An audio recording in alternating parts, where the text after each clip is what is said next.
हर हर महादेव। नारद जी ने पूछा, गुरुदेव कैसे कैसे पापियों का उद्धार होता है इस भागवत कथा से, यह बताइए।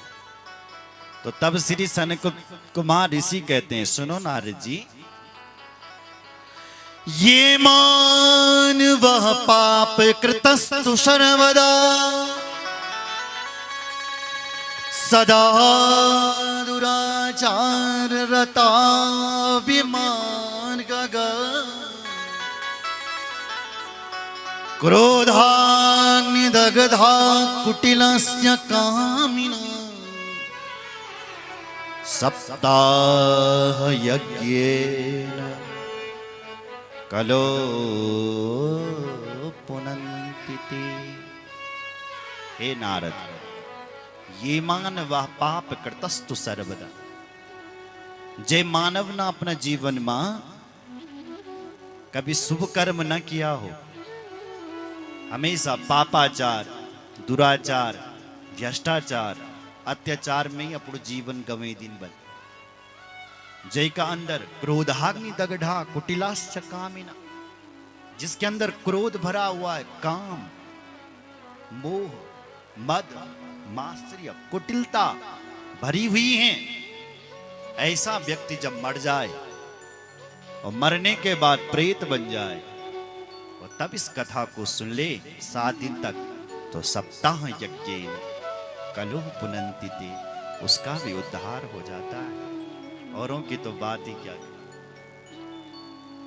सत्येन हीरा पितृमात दूसका तृष्णा कुलास्या श्रमधर अमवर्जिता ये दाम्भिका मत्सरण कोपि हिंसका सप्ताह यज्ञेन कलो पुनन्ति ते। सत्येन हीना, जिस मानव ने अपना जीवन में अमल कभी सत्य न बोला हो, पितृमातृ दूषका, माता पिता का हत्यारा हो, तृष्णा भरी हो, कुलाशा, कुल पर दाग लगाने वाला, दंभ, हिंसक, ऐसा व्यक्ति भी इस कथा को सुनता है, वो भी पवित्र हो जाता है।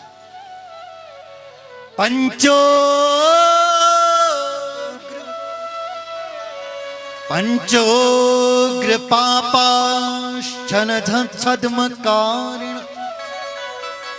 कुराहा पिशाचा इव निर्दयाश्चये ब्रह्मस्व पुष्टा व्यभिचार कारण सप्ताह यज्ञेन कलो पुनन्ति ते।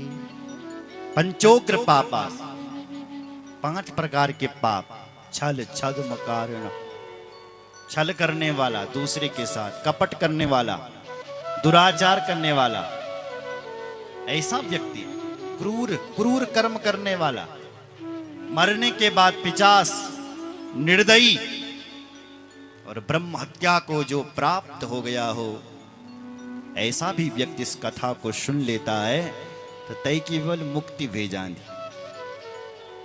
बोले ऐसा कौन था, इतना पापी कौन था जिसकी भागवत कथा सुनने से मुक्ति हो गई? बोले ऋषियों, हम तुम्हें एक इतिहास सुनाते हैं, ये प्यारा इतिहास, इसके सुनने मात्र से भी पाप हट जाते हैं, मुक्त हो जाते हैं। सुनाइए महाराज। अत्रति कीर्तयामा इतिहासं पुरातनम् यस्य श्रवण मात्रेण पापहानि प्रजायते तुंगभद्र तटे पूर्वम् अभूत् पत्तनमुत्तमम् यत्र वर्णस्वधर्मेण सत्यसत्कर्म तत्परा आत्मदेवः पुरी तस्मिन् सर्ववेद विशारद सो तस्मादेषु निष्णात द्वितीया इव भास्कर। तुंगभद्रा तटी पूर्वम। तुंगभद्रा नदी के तट पर एक गांव था और उस गांव में रहने वाला था एक ब्राह्मण। और उस ब्राह्मण का नाम था आत्मदेव। सुन रहे हो? और वो ब्राह्मण आत्मदेव बड़ा ज्ञानी था। कितना ज्ञानी? बोले द्वितीय इव भास्कर, द्वितीय भास्कर के समान विद्वान। पर पंडित जी तो बड़े संपन्न थे, पर उनकी जो पत्नी थी वो बड़ी खतरनाक थी महाराज। कैसी पत्नी थी उनकी? बोलो लोक वार्ता रतः क्रूरा प्रायसो बहुजल्पिका सूरा चाग्रह कृत्येषु कृपणा कलह प्रिया। ऐसी पत्नी थी जिसका नाम था धुंधली, और जिसको हर समय धुंधला धुंधला दिखाई दी। स्थिति ये नहीं थी जब तक तिंग झगड़ा नहीं हुई तब तक तिंग नाश्ता हजाम नहीं बनते। जो 3 रोड़ खाए ना सवेरे, ये 3 का पचन नंद है। जब तक 3-4 गाल ने दिन लुकुए कंपनी इन दुष्ट।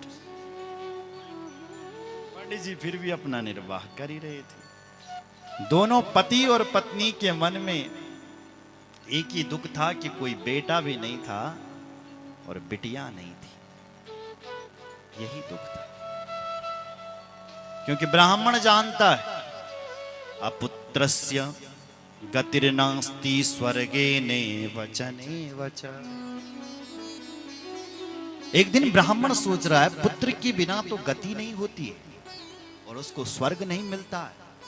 अरे जब मैं मरूंगा तो मुझे अर्थी देने वाला कौन होगा? कि मेरा तो कोई बेटा ही नहीं है। जब मैं मरूंगा तो कौन मेरी अर्थी को उठाएगा? कौन मुझे पिंडदान देगा? अरे एक बेटा तो होना चाहिए, मुझे स्वर्ग कौन पहुंचाएगा? क्योंकि घर की शोभा बेटा बेटियों से है।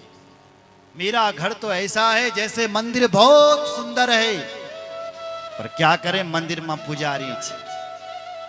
तो मंदिर की शोभा पुजारी से होती है, पंडित जी से होती है, तो घर की शोभा भी पुत्र और पुत्री से होती है। पर मेरी कनी किस्मत लगी है कि मेरे भाग्य पर बेटा ही बेटी नहीं।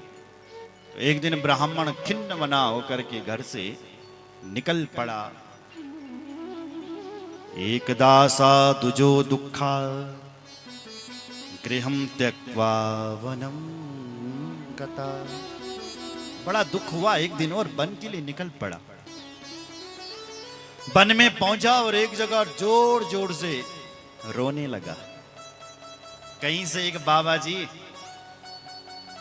चल रहे थे, जा रहे थे, नजर पड़ी कि एक ब्राह्मण रो रहा है, तो वहां पर जाकर के पहुंचे और ब्राह्मण से पूछा कि तुम क्यों रो रहे हो? कथम रोदसी विप्रत्वं काति चिंतावलीयसि वदत्वं सत्परं मह्यं स्वस्य दुःखस्य कारणम्। हे ब्राह्मण, त्वं कथम रोदसी, तुम क्यों रो रहे हो? सत्परम वद, शीघ्र हमें बताओ। ब्राह्मणों वाच, ब्राह्मण बोल पड़े। किम ब्रवीमिर्षे दुःखम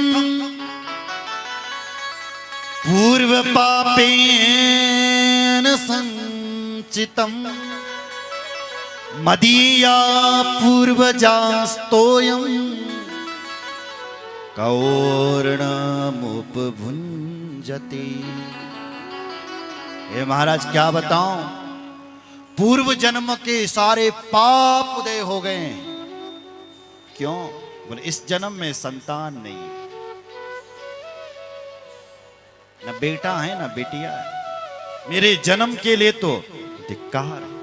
हमारे शास्त्र कहते हैं कि दिग्जीवितम प्रजाहीनम दिग्गृहम च प्रजा विना दिग्धनम चानपत्यस्य दिक्कुलम संततिम बिना। उसके लिए धिक्कार है जिसके वंश में संतान नहीं है, उसके जीवन के लिए धिक्कार। इसलिए मेरे लिए भी धिक्कार है, क्योंकि मेरे घर में कोई न बेटा है न बिटिया है, इसलिए धिक्कार। ए महाराज, मेरा तो आज तक कोई बेटा नहीं हुआ, लेकिन मैंने अपने घर में एक गाय माता को पाली।